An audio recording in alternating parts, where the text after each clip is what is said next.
Ta sexualité n'est pas seulement une source de plaisir, elle est la clé de ta véritable prospérité, pas seulement financière, mais cette prospérité totale qui attire les opportunités, le respect profond, l'abondance dans chaque domaine de ta vie. Pendant que 97% des hommes gaspillent chaque jour la force qui pourrait les faire régner, une petite élite silencieuse a appris à capter cette énergie et à l'utiliser pour bâtir des empires. La différence entre l'homme ordinaire et l'homme riche ne réside pas dans l'argent qu'il hérite, mais dans l'énergie qu'il conserve. Carl Jung savait que chaque être humain porte un volcan en lui. La seule question est de savoir si tu laisses ce volcan exploser en un instant de plaisir fugace ou si tu canalises cette puissance pour forger ta grandeur intérieure. À la fin de ce texte, tu comprendras exactement comment transformer ton énergie sexuelle en prospérité magnétique. Tu découvriras le secret qui sépare les hommes ordinaires des leaders nés et comment cette pratique ancestrale peut radicalement changer ton destin financier et social. S'il te fatigue d'appartenir à la masse et que tu sens en toi un potentiel encore endormi, alors ouvre grand ton cœur. Ce que je vais te transmettre n'est pas une théorie. C'est une technologie spirituelle que les hommes de pouvoir utilisent depuis des siècles. Prépare-toi à réveiller le roi qui sommeille en toi. Il existe une fréquence énergétique que seuls 3% des êtres humains atteignent. On ne l'achète pas, on ne l'hérite pas, on ne la simule pas. C'est une qualité magnétique qui jaillit de l'intérieur. Silencieuse, mais impossible à ignorer. Dès que tu entres dans une pièce, les gens ressentent ta présence avant même que tu ouvres la bouche. Les opportunités s'ouvrent, l'argent circule plus facilement, le respect naît naturellement. Jung appelait cela l'énergie libidinale transmutée, cette puissance sexuelle qui se convertit en force créatrice et en prospérité. Mais peu comprennent que cette transformation ne se produit pas par hasard. Elle exige une discipline de fer et un secret que les anciens gardaient comme de l'or. L'homme moyen vit dans un état d'épuisement énergétique permanent. À chaque fois qu'il cède à un plaisir facile, il vide littéralement ses réserves. C'est comme une voiture dont le réservoir fuit. Peu importe combien d'essence tu verses, il est toujours vide, au moment où tu as le plus besoin d'accélérer. Regarde les hommes vraiment prospères autour de toi. Je ne parle pas seulement d'argent, mais de cette prospérité absolue, santé rayonnante, relations harmonieuses, projets qui aboutissent, présence qui impose naturellement le respect. Leur énergie est spéciale, une densité, un magnétisme intérieur qui attire tout vers eux. Jung a découvert que cette différence ne venait ni de l'intelligence, ni de la chance, ni des relations. Elle naissait de la capacité à transformer l'énergie sexuelle en puissance créatrice. Les anciens alchimistes appelaient cela la transmutation du plomb en or. Ils ne parlaient pas de métaux, ils codifiaient le processus qui convertit le désir brut en magnétisme raffiné. Quand tu apprends à contrôler et à diriger ton énergie sexuelle, il se produit quelque chose d'extraordinaire dans ton système nerveux. Ton esprit s'aiguise, ton intuition s'affine, ta capacité à prendre des décisions justes explose. Tu commences à voir des opportunités qui t'étaient jusque-là invisibles. Mais ce chemin a un prix. Renoncer à la gratification instantanée pour une puissance durable. C'est la différence entre consommer et créer, entre subir tes impulsions et dominer ton énergie. La vérité que peu osent accepter est celle-ci. Ton énergie sexuelle est ta monnaie la plus précieuse.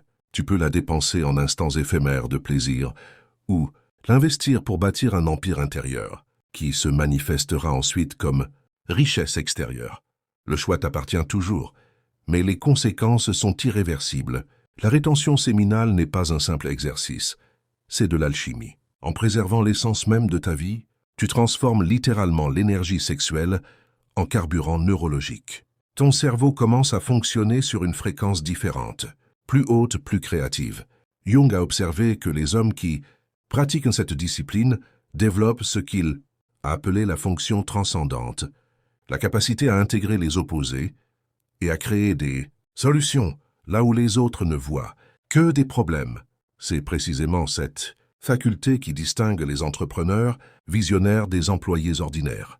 Pendant les 7 premiers jours de rétention, tu ressens une agitation intérieure. C'est la redirection de ton énergie sexuelle. C'est comme construire un barrage sur un fleuve. Au début, il y a des remous. Puis une force stable et maîtrisée se met en place. Ton système nerveux apprend un nouveau mode de fonctionnement. Entre le 7e et le 14e jour, quelque chose de fascinant se produit. Ta voix devient plus grave, plus assurée. Ton regard gagne en intensité. Les gens réagissent différemment à ta présence. Tu ne conserves pas seulement de l'énergie. Tu augmentes ton pouvoir d'attraction personnelle. Après 21 jours, ton esprit atteint ce que Jung appelle la créativité accrue. Les idées jaillissent naturellement.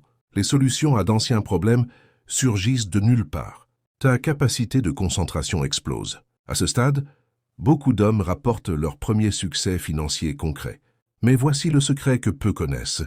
Il ne s'agit pas seulement de ne pas éjaculer, mais de focaliser consciemment cette énergie sur tes objectifs. Quand le désir sexuel monte, au lieu de le libérer ou de le réprimer, plonge-toi totalement dans tes projets. Pense à ton énergie sexuelle comme à de la vapeur. Chez la plupart des hommes, elle s'échappe constamment par la soupape du plaisir. En fermant cette soupape et en la reliant à une turbine taillée pour tes ambitions, tu génères une électricité pure, une puissance qui se manifeste sous forme de prospérité. La science moderne commence à confirmer ce que les anciens savaient déjà. Les hommes qui pratiquent la modération affichent des taux de testostérone plus élevés, de meilleures fonctions cognitives et une plus grande capacité à prendre des risques calculés, exactement les caractéristiques des entrepreneurs qui réussissent. Mais il existe une dimension spirituelle qui dépasse la science. Jung parlait d'énergie lumineuse, cette force sacrée qui se manifeste quand on aligne sa sexualité sur des buts supérieurs. C'est cette énergie qui rend certains hommes naturellement attirants et prospères. L'homme qui maîtrise sa sexualité n'est pas réprimé, il est stratégique. Il comprend que chaque goutte de son être porte un potentiel créateur infini. La gaspiller en plaisir fugace revient à brûler des billets pour se chauffer quelques secondes. Il existe une fréquence énergétique qui attire la richesse. Ce n'est pas une métaphore. C'est une réalité mesurable que l'on ressent en présence des vrais prospères. Ils irradient une vibration différente, une densité énergétique qui génère des opportunités autour d'eux. Jung identifiait cette fréquence comme le résultat direct de la transmutation de l'énergie sexuelle. En rechargeant ta force de vie, tu ne la conserves pas seulement, tu la raffines. C'est la différence entre le charbon et le diamant, même substance, mais sous une pression totalement différente. La plupart des hommes vivent sur des fréquences basses de manque et de besoin. Ils irradient une énergie de désir, de nécessité, d'aspiration qui repousse l'abondance. L'abondance attire l'abondance, pas la pénurie. En maîtrisant ton énergie sexuelle, tu accèdes automatiquement à la plénitude intérieure. Regarde les hommes les plus prospères que tu connais. Leur présence dégage une autorité calme. Ils n'ont rien à prouver à personne. Leurs gestes ne sont pas marqués par l'urgence désespérée. Ils irradient une confiance sereine née de la certitude d'avoir accès à une source intérieure, inépuisable. Ce n'est pas un hasard. C'est le fruit direct d'années de travail pour transformer l'énergie sexuelle en puissance créatrice. À chaque fois qu'ils auraient beau pu dilapider cette énergie en plaisir éphémère, ils l'ont investie dans le développement de leur présence magnétique. La fréquence d'abondance possède des qualités précises que tu peux cultiver consciemment. C'est une énergie qui coule de l'intérieur vers l'extérieur. Jamais l'inverse. Tu ne cherches pas à pomper l'énergie des autres. Tu rayonnes depuis ta propre source intérieure. 2. C'est une énergie patiente mais inlassable, comme un fleuve qui creuse des montagnes non par la force, mais par la persévérance constante. Les hommes prospères ne sont pas pressés par ce qu'ils savent qu'ils disposent d'une source d'énergie inépuisable. 3. C'est une énergie qui allie concentration totale et détachement serein. Ils poursuivent leurs objectifs de toute leur force sans s'attacher aveuglément aux résultats. Cette combinaison paradoxale n'est possible que lorsqu'on possède une source intérieure de satisfaction indépendante des circonstances extérieures. Jung a observé que ceux qui atteignent cette fréquence développent ce qu'il appelait une fonction de réalité supérieure. Ils opèrent à un niveau de conscience qui attire naturellement succès et prospérité. Mais voici la partie la plus profonde. En cultivant cette fréquence par la conservation et la transformation de ton énergie sexuelle, tu ne transformes pas seulement ta propre vie. Tu élèves aussi la fréquence de ceux qui t'entourent. Ta présence devient un catalyseur qui réveille le potentiel des autres. C'est pourquoi les grands leaders et visionnaires ont toujours exercé un contrôle exceptionnel sur leur énergie sexuelle, car ils savaient que c'est la différence entre influencer le monde ou être influencé par lui, entre créer la réalité ou être créé par elle. L'abondance n'est pas quelque chose qu'on simule avant de l'avoir. C'est quelque chose qu'on construit systématiquement, en transformant consciemment son énergie sexuelle en attraction personnelle. Une fois cette fréquence atteinte, la richesse cesse d'être un objectif à poursuivre. Elle devient la conséquence naturelle de l'être que tu es devenu. Un homme qui maîtrise son énergie sexuelle possède une attraction incontestable. Ce n'est pas quelque chose qu'on peut imiter ou feindre. C'est une qualité énergétique qui transparaît partout, une présence qui parle avant même tes mots. Jung l'appelait l'autorité archaïque, cette force primordiale qui réveille quelque chose de profond chez ceux qui t'entourent. En pratiquant la rétention constante, ton système nerveux subit une transformation fondamentale. Ta voix devient naturellement plus grave et plus autoritaire. Ton regard prend une intensité pénétrante qui capte l'attention. Tes gestes deviennent plus délibérés, plus précis. Chaque mouvement porte du poids. Mais ce pouvoir magnétique va bien au-delà des apparences. C'est un changement de ta fréquence énergétique qui influence ton interaction, même avec la réalité.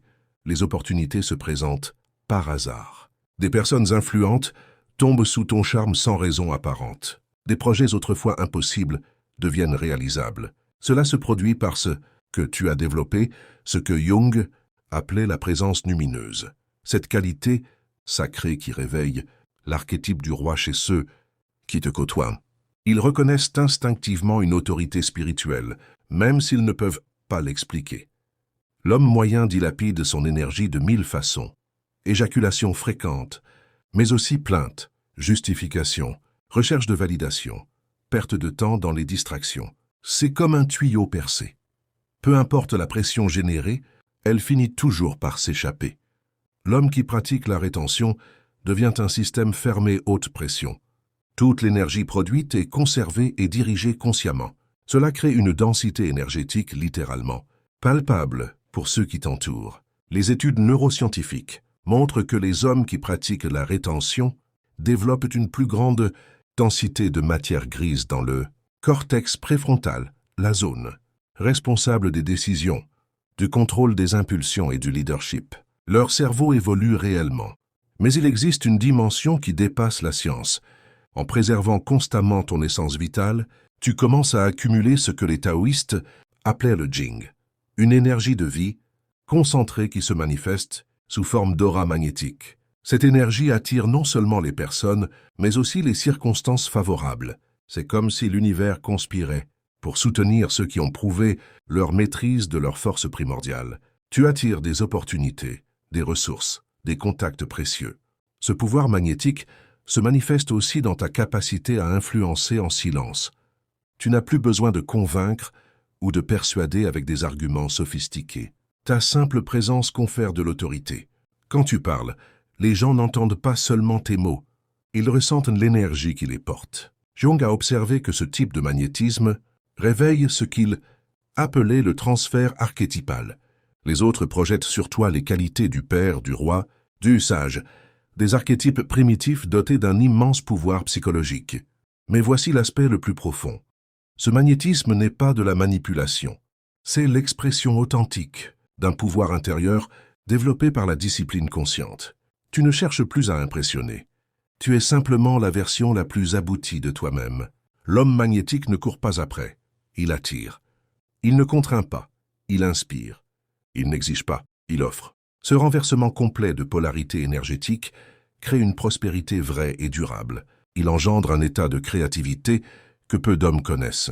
Une zone de génie où les idées coulent librement et les solutions surgissent spontanément. Jung identifiait cet état comme le résultat direct de la transformation de l'énergie, sexuelle en puissance créatrice. Ce n'est pas un hasard si les grands génies de l'histoire de Tesla à Léonard de Vinci pratiquaient l'abstinence stratégique durant leurs périodes les plus productives. En préservant ton essence vitale, tu transformes littéralement l'énergie sexuelle en énergie neurologique. Les études montrent que la dopamine, la sérotonine et les autres neurotransmetteurs impliqués dans le désir sexuel sont aussi responsables de la créativité et de l'innovation. En ne les gaspillant pas dans la libération sexuelle, tu les conserves pour des explosions créatives. L'abstinence stratégique n'est pas de la répression. C'est une réorientation consciente. C'est la différence entre un fleuve qui se perd dans un marécage et un fleuve. Canalisé pour produire de l'électricité. L'énergie est la même. Le résultat est radicalement différent. Pendant les 30 premiers jours de détox, le cerveau commence à former de nouvelles connexions neuronales. Les régions autrefois réservées au traitement des stimuli sexuels sont désormais utilisées pour la résolution de problèmes et la pensée stratégique. C'est une véritable réorganisation de l'architecture mentale. Jung appelait cela la sublimation créative, le processus par lequel l'énergie primitive se transforme en expression supérieure. Mais il allait plus loin que la théorie.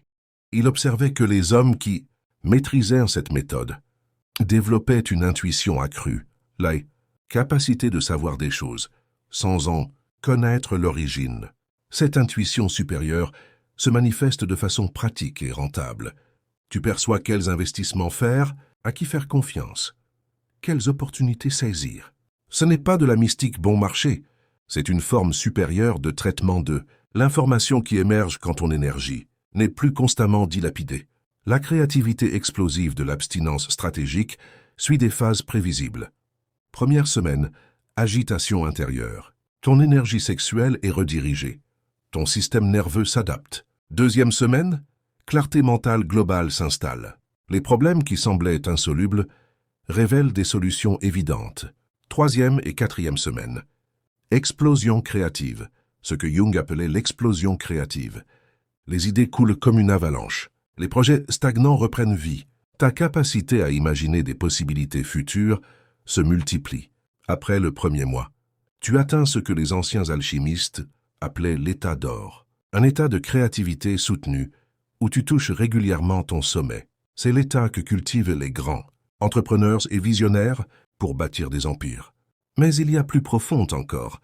L'abstinence stratégique développe ce que Jung appelait l'imagination active, la capacité à dialoguer consciemment avec le subconscient créateur. Tu apprends à accéder à des informations et des perspectives qui dépassent la perception consciente ordinaire. Cette faculté te donne un avantage compétitif considérable dans le monde des affaires. Pendant que les autres s'appuient sur des informations publiques, toi, tu as accès à une source d'intelligence intérieure que peu savent exploiter. Ceux qui pratiquent de l'abstinence stratégique ne renoncent pas au plaisir. Ils choisissent un plaisir supérieur, celui de créer quelque chose à partir de rien, de résoudre l'impossible, de donner vie à leur vision. Jung observait que cette pratique crée une personnalité à la fois magnétique et créative, un type d'homme qui attire naturellement ressources, personnes et opportunités, parce qu'il puise dans une source de puissance intérieure que la plupart ignorent. En chaque homme réside un archétype que Jung identifiait comme le roi, non au sens politique, mais comme force psychologique primordiale qui représente l'autorité spirituelle, le leadership naturel et la capacité à créer l'ordre à partir du chaos. La conservation et la transformation de l'énergie sexuelle sont cruciales dans ce processus. Pour réveiller cette royauté intérieure, l'archétype du roi ne commande ni par la force brute, ni par la manipulation. Il impose le respect par sa présence cultivée, sa capacité à prendre des décisions justes, même sous pression, et son aptitude à voir des opportunités, là où les autres ne voient que des problèmes. Ces qualités se développent naturellement par la maîtrise de l'énergie sexuelle. Jung observait que les hommes qui ont réveillé leur roi intérieur entretiennent une relation radicalement différente avec le pouvoir. Ils ne cherchent pas le pouvoir sur les autres, mais cultivent le pouvoir sur eux-mêmes. Cet investissement crée une autorité magnétique qui attire des partisans enthousiastes, des opportunités lucratives et des ressources abondantes. Le processus d'éveil du roi par la rétention séminale passe par des phases prévisibles. 1. Phase du guerrier. Tu développes une discipline de fer et la capacité à résister aux impulsions. C'est le socle de tout vrai pouvoir, la maîtrise de tes forces primordiales. 2. Phase du magicien. Ton intuition s'aiguise. Ta capacité à reconnaître les schémas augmente, tu développes ce que Jung appelle la sagesse pratique. Tu commences à prendre des décisions que les autres jugent risquées, mais que tu sais intuitivement justes. 3. Éveil du roi. Synthèse de force et de sagesse, qui se manifeste comme un leadership naturel. Tu n'as plus besoin de démontrer ton autorité. Elle émane naturellement de ta présence. Les gens font instinctivement confiance à ton jugement et recherchent ton guidance. Le roi intérieur possède des qualités particulières que tu peux cultiver consciemment. Il agit depuis l'abondance intérieure, jamais depuis le manque. Il donne de la valeur parce qu'il en possède, non parce qu'il en a besoin en retour. Ce basculement de polarité énergétique attire la vraie prospérité. Il possède une vision longue quand les autres sont guidés par l'impulsion du moment. Il construit systématiquement son royaume intérieur et extérieur. Chaque décision est évaluée non seulement à son bénéfice immédiat, mais à son impact sur sa mission plus grande. Il commande par l'exemple, non par les mots. Sa discipline personnelle, son intégrité et sa capacité à transformer. Les visions en réalité inspirent les autres à le suivre volontairement. Jung reconnaissait que ceux qui ont réveillé leur roi intérieur développent ce qu'il appelait la fonction de réalité, la capacité à matérialiser leur vision dans le monde physique. Ils ne se contentent pas de rêver, ils agissent. Ils ne se contentent pas de planifier, ils manifestent. Mais voici le secret le plus profond. Le roi intérieur ne peut émerger que lorsque tu maîtrises le niveau le plus fondamental, ta propre sexualité. L'énergie sexuelle est la force la plus primitive et la plus puissante en toi. Maîtriser cette puissance prouve à ton inconscient que tu es prêt à accéder à des pouvoirs plus grands. C'est pourquoi toutes les cultures anciennes ont toujours associé le leadership spirituel au contrôle sexuel. Ce n'était pas du moralisme, c'était de la technologie spirituelle. Elles savaient que la capacité à diriger les autres commence par la capacité à se diriger soi-même au niveau le plus fondamental. Ceux qui réveillent leur roi intérieur par la rétention séminale ne deviennent ni arrogants ni autoritaires. Au contraire, ils développent l'humilité vraie, celle de celui qui connaît sa puissance et qui, pour cette raison même, l'utilise avec responsabilité. C'est le paradoxe du vrai pouvoir. Plus on en possède, moins on a besoin de le montrer. Le roi éveillé n'a pas besoin de crier pour être entendu, de menacer pour être respecté, de concourir pour être reconnu. Sa simple présence confère l'autorité, forgée dans le feu de la discipline fondamentale. Il existe une forme de prospérité qui n'a besoin ni d'étalage ni de démonstration. Une abondance qui s'infiltre silencieusement dans chaque aspect de la vie. Pas seulement l'argent, mais la santé rayonnante, les relations harmonieuses, les projets qui se réalisent facilement, et une connexion profonde à un dessein supérieur. Jung appelait cela la richesse lumineuse, une richesse qui surgit naturellement quand on aligne son énergie sexuelle sur des buts élevés. Ce n'est pas une quête désespérée, c'est la conséquence naturelle de l'être que tu es, devenu par la discipline de la rétention. L'homme vraiment prospère n'a pas besoin de démontrer sa richesse par la fanfaronnade. Sa richesse se révèle dans le calme de sa présence, la sérénité de ses gestes, la sagesse de ses paroles. Il rayonne la confiance tranquille de celui qui sait avoir accès à une source intérieure inépuisable de puissance créatrice. Cette prospérité silencieuse possède des caractéristiques précises qui la distinguent de la richesse de surface. 1. Elle est durable, car indépendante des facteurs extérieurs. Elle repose sur ta capacité à créer continuellement de la valeur grâce à ton énergie raffinée et ta créativité sans limite. 2. Elle est magnétique. La prospérité silencieuse attire davantage de prospérité par un principe que Jung appelait la synchronicité. Des coïncidences porteuses de sens produisent, quand tu opères, sur des fréquences supérieures. Les opportunités apparaissent comme par magie. Les bonnes personnes surgissent au bon moment. Les ressources se matérialisent quand il le faut. 3. Elle est féconde. La prospérité silencieuse n'accumule pas seulement la richesse. Elle crée de la valeur pour les autres. Sa présence améliore la vie de ceux qui l'entourent. Ses projets bénéficient à des communautés entières. Son influence laisse le monde meilleur qu'il ne l'a trouvé. La prospérité silencieuse naît quand on cesse de gaspiller son énergie sexuelle en plaisir éphémère pour l'investir dans le développement systématique de sa présence magnétique. À chaque fois que tu résistes à l'impulsion immédiate, tu fais un dépôt sur ton compte énergétique. Jung observait que ceux qui atteignent ce niveau de richesse développent ce qu'il appelait l'intelligence intuitive, la capacité à prendre des décisions éclairées, même avec peu d'informations. Cette faculté vaut infiniment plus que la connaissance technique, car elle permet de maîtriser l'incertitude avec assurance. Mais la prospérité silencieuse va au-delà des résultats matériels. C'est une qualité de vie qui t'enrichit intérieurement, quelles que soient les circonstances extérieures. Tu n'as plus à t'inquiéter constamment de l'argent, car tu sais que ta capacité à créer de la valeur est illimitée. Cela se traduit concrètement. Tu négocies depuis une position de force parce que tu n'es pas désespéré. Tu prends des risques calculés parce que tu fais confiance à ton adaptabilité. Tu investis dans des relations longues parce que tu penses en décennies, pas en trimestres. L'homme prospère et discret comprend que la vraie richesse réside dans le temps, l'énergie et la liberté, pas seulement dans les chiffres sur un compte bancaire. Il construit des systèmes qui génèrent des revenus passifs pour pouvoir investir son temps dans ce qui le comble vraiment. Jung reconnaissait que ce type d'homme développe une autorité spirituelle, ça est une influence qui va bien. Au-delà du pouvoir économique, tu deviens un catalyseur qui permet aux autres de réveiller leur potentiel. Ta simple présence inspire la performance maximale. La prospérité silencieuse est le fruit d'années passées à canaliser l'énergie sexuelle en puissance créatrice. Cela ne se produit pas du jour au lendemain, mais se développe par une discipline constante et une vision longue. Ceux qui atteignent ce niveau n'ont plus besoin de se battre pour réussir. Le succès les suit. Ils n'ont plus besoin de convaincre les autres de leur valeur.